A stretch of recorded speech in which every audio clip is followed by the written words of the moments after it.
Hindustan Motors.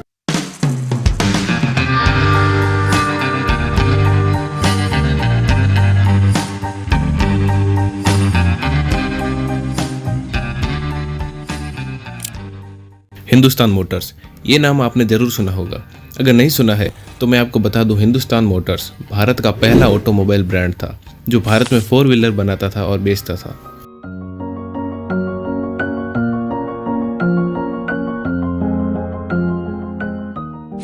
आखिरकार इस company के साथ ऐसा क्या हुआ कि कंपनी को प्रोडक्शन बंद करना पड़ा?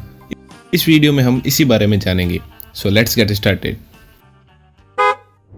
तो इस कंपनी को जानने के लिए सबसे पहले हम समझते हैं इसकी हिस्ट्री को।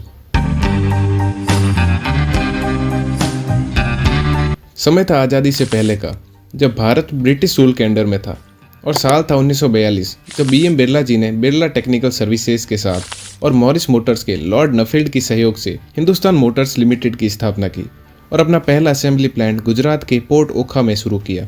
इस लोकेशन को चुनने के पीछे का रीज़न ये था कि यहाँ से इंपोर्ट और एक्सपोर्ट काफ़ी आसानी से किया जा सकता था।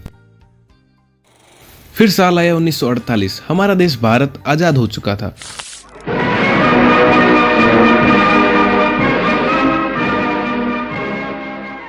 और हिंदुस्तान मोटर्स ने अपनी प्रोडक्शन फैसिलिटीज़ को उत्तरपारा वेस्ट बंगाल में शिफ्ट कर दिया था।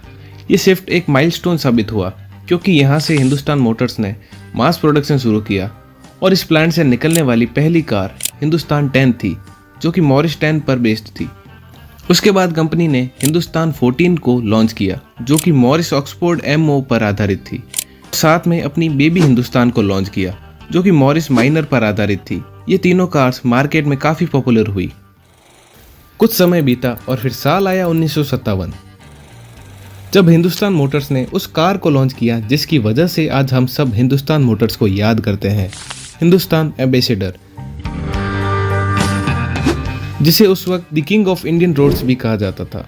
ये गाड़ी इतनी पॉपुलर थी कि बड़े से बड़े नेता, PM से लेकर एक टैक्सी ड्राइवर तक हर एक के पास ये गाड़ी हुआ करती थी, जिसके पीछे एक कारण था, इसका बड़ा सा size, comfortable ride and affordable price जो कि उस वक्त 14,000 रुपये था।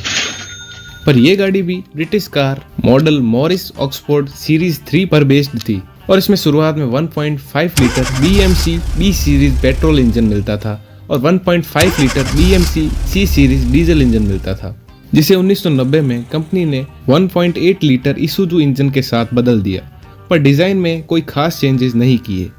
1960 के दशक से लेकर 1980 के दशक तक हिंदुस्तान मोटर्स ने काफ़ी सारे टाइप्स किए, जिसमें सबसे पहले इस कंपनी ने जनरल मोटर्स के साथ टाइप करके बेडफोर्ड ट्रक को मैन्युफैक्चर किया।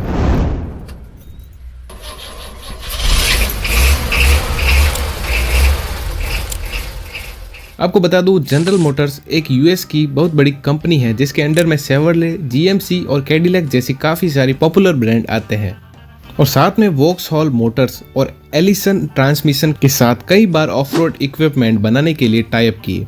ये टाइप्स हिंदुस्तान मोटर्स के टेक्नोलॉजी और मार्केट रीच को इन्हेंस करने के लिए काफ़ी मददगार साबित हुए। हिंदुस्तान मोटर्स ने एक स्पेशली मॉडिफाइड बेडफोर्ड ट्रक भी बनाया था जिसका यूज माउंट एवरेस्ट की एक्सपेडिशन में भी हुआ था।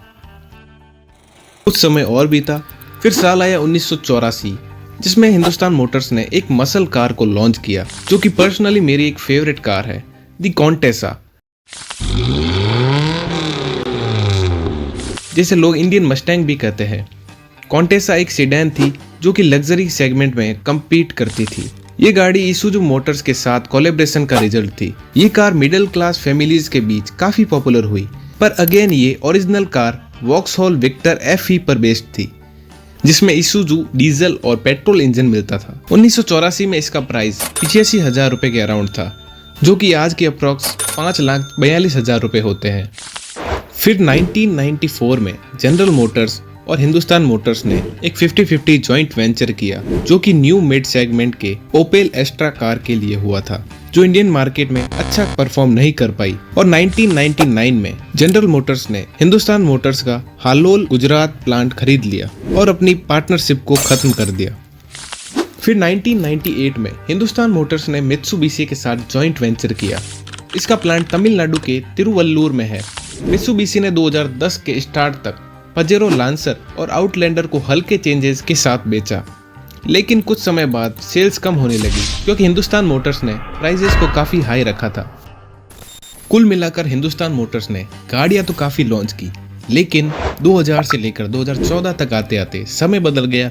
पर टाइम के अकॉर्डिंग उनकी गाड़ियों में कोई खास चेंजेस नहीं किए गए और ना ही कोई न्यू जनरेशन को लाया गया। कंपनी ने कभी भी अपनी R&D पर फोकस नहीं किया, जिसके कारण उनकी ऑलमोस्ट सभी गाड़ियां किसी दूसरी कार्स पर बेस्ड थी और कंपनी के जॉइंट वेंचर्स भी काफ़ी खराब रहे, जिसके कारण उनको काफ़ी ज़्यादा नुकसान झेलना पड़ा। और दूसरी तरफ मारुति जैसे काफ़ी सारे ब्रांड्स न्यू फीचर्स और रिलायबल कार्स कंटिन्यूसली लॉन्च कर रहे थे, जिसके कारण हिंदुस्तान मोटर्स को आखिरकार प्रोडक्शन बंद करना पड़ा। और 2017 में हिंदुस्तान मोटर्स ने एम्बेसडर ब्रांड को एक फ्रेंच ऑटो मैन्युफैक्चरर पजेट को 80 करोड़ में बेच दिया। और 2022 में कंपनी ने अपनी आइकॉनिक कार कॉन्टेसा ब्रांड को SG corporate mobility private limited को बेच दिया। हालांकि 2022 में खबर ये भी आई थी कि पजेट एम्बेसडर को इलेक्ट्रिक अवतार में फिर से लॉन्च करेगा, लेकिन उस खबर में कितनी सच्चाई है ये तो आने वाला वक्त ही बताएगा।